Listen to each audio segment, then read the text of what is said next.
What does evil look like? Does it have red eyes? Claws? Does it snarl from the shadows? Or does it smile at you from a church pew? Does it post Bible verses on social media? Does it have blonde hair, a perfect tan, and call itself a god? This is Lori Vallow, mother, wife, friend, and this is the story she wanted you to see. The story of light. But light is only half the story. For there to be light, there must be a source of energy.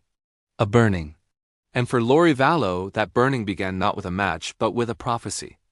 This is the story of what happens when faith curdles into fanaticism, when motherhood is sacrificed on the altar of narcissism, and when two people decide they are not just in love, they are gods. This is the story of the Doomsday Mom. To understand the end, we must go back to the beginning of the end. October 2019. Rexburg, Idaho. A quiet, conservative town of faith and family. It's here that the Vallow family has recently moved. Lori Vallow was a former beauty queen, charismatic, a magnet for people. Her son, JJ, was 7 years old, bright and energetic, living with autism. Her daughter, Tylee, was 16, vivacious and protective, but there was a new presence in Lori's life. A man who was not her husband, Chad Daybell. A publisher of religious books, a father of 5. Married to Tammy Daybell, a school librarian described as the sweetest, most genuine soul. On the surface, Chad was unassuming. But in certain circles, he was a radical. He spoke of near-death experiences in a coming apocalypse. He claimed to have visions, and he told his followers he could discern the spiritual state of a person's soul. He had a special term for those possessed by evil spirits. He called them dark, or more chillingly, zombies. When Lori and Chad met, it was, in their words, a cosmic event. They claimed they had known each other in a premortal existence, that they were spiritual spouses appointed by God to lead the chosen during the end times. They were not having an affair. They were fulfilling a divine mission. Their connection was immediate and all-consuming. And in their shared delusion, they began to see the world through a terrifying new lens. People were no longer just people. They were either light or dark. And if you were labeled dark, you were not just a bad person. You were a container for a demon, a zombie, an empty shell that must be destroyed. This was not a metaphor. To them, it was literal, spiritual fact. And it became a license to kill. The first to fall was Lori's husband, Charles Vallow. July 11, 2019. He was shot and killed by Lori's brother, Alex Cox, who claimed self-defense. But the story was rotten. Charles had been terrified. He told family members Lori had threatened to kill him, that she believed he was a zombie. He was there to collect JJ. He never made it out alive. With Charles gone, the path was clearer. But there was still Tammy Daybell. October 19, 2019. Tammy died in her sleep. Chad reported he found her cold. The cause was initially listed as natural causes. She was 49, healthy, and active. Her children were devastated. Chad showed little grief. In fact, just 2 weeks after Tammy was buried, he married Lori Vallow on a beach in Hawaii. The wedding was paid for with the life insurance money from Charles Vallow. The timeline was grotesque. But the most disturbing part was not the dead spouses. It was the missing children. September 8, 2019. This was the last confirmed day anyone saw Tylee Ryan alive. She was in Yellowstone National Park, smiling, a healthy teenager. After that day, she vanished. No social media. No texts. Nothing. September 23, 2019. This was the last day anyone saw JJ Vallow alive. His grandmother spoke to him on a FaceTime call. He seemed happy. After that, silence. For weeks, family members grew frantic. They got vague, bizarre responses from Lori. She said Tylee was at university a lie. She said JJ was with a friend a lie. When police conducted a welfare check in November, Lori was preternaturally calm. She could not produce the children. The police left, their suspicion now a living thing. They returned with a search warrant. Lori and Chad were gone. They had fled. The apartment was empty. The children were nowhere to be found. A nationwide manhunt began. The terms Doomsday Mom and Cult Mom were born. While the search intensified, police were quietly investigating the death of Tammy Daybell. They exhumed her body. The results were shocking. Tammy did not die of natural causes.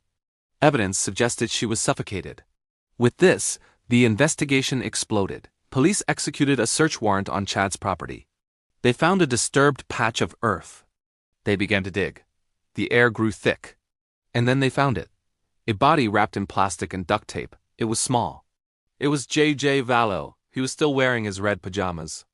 The horror was not over. They kept digging. Nearby, they found charred, fragmentary human remains. It was Tylee Ryan. The vibrant teenager had been burned, dismembered, and buried like garbage in the yard of the man her mother called a prophet. 2 children, murdered, buried in the yard. A mother who, during all this, was posting on social media about being a light warrior, while her son was wrapped in plastic and her daughter's body was burned. Lori Vallow was in Hawaii, getting her hair done, getting married, and buying wedding rings. So how? How does a mother do this? It's easy to label Lori Vallow a monster. But true evil is rarely so simple. Lori exhibited classic signs of narcissistic personality disorder, amplified to a deadly degree by religious fanaticism. She was not just special. She was exalted. A goddess. Her desires were God's desires. Her will was God's will. Anyone who stood in her way was not just an inconvenience. They were, in the theology she and Chad constructed, dark. They were zombies. This zombie ideology is the key. It was the psychological loophole that allowed them to commit murder without conscience. If JJ's soul had already left his body, then killing him wasn't murder. It was a release, a spiritual necessity. This is the terrifying power of belief when divorced from morality and reality. Chad was the architect of this deadly fantasy. He provided the divine justification. He was the prophet, and Lori was his warrior goddess. Together, they created a feedback loop of delusion, each reinforcing the other's grandiosity. He gave her a divine reason to be rid of her burdens. She gave him the adoration and the physical proof of his prophecies. But was it all just a convenient excuse for murder for insurance money and freedom? Or did they genuinely believe it? The most frightening possibility is that they did. That in their shared narcissistic psychosis, the line between fantasy and reality had been erased completely. The trials were a reckoning. Chad Daybell was found guilty of the murders of Tammy Daybell, J.J. Vallow, and Tylee Ryan. He was sentenced to death. Lori Vallow was found guilty of the murders of her 2 children and conspiracy to murder Tammy Daybell. She was sentenced to life in prison without parole.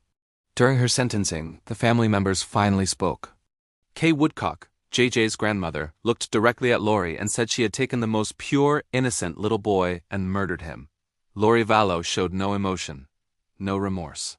The prophetess had fallen silent, her kingdom reduced to a prison cell. So, we return to our original question. What does evil look like? The case of Lori Vallow Daybell gives us a terrifyingly modern answer. Evil looks like us. It uses our language. It hijacks our faith. It wears the face of a mother, a lover, a friend. It is not a monster from the abyss. It is a quiet, creeping thought, the thought that you are special, that the rules don't apply to you, that your happiness is more important than another's life. And when that thought is nurtured, when it is validated by another, when it is dressed up in the language of divinity, it can become a killing thing. The story of the Doomsday Mom is not just a story of murder. It is a cautionary tale about the seduction of certainty and the poison of pride. Lori and Chad didn't just believe the world was going to end. They became the architects of their own personal apocalypse, and they sacrificed their own children to it. They looked for light, and in doing so, they became the very darkness they claimed to fight. And the most haunting question of all remains, echoing in the silence they left behind. How many more are out there right now, listening to the same whispers, building their own altars and preparing for an end times that only they can see?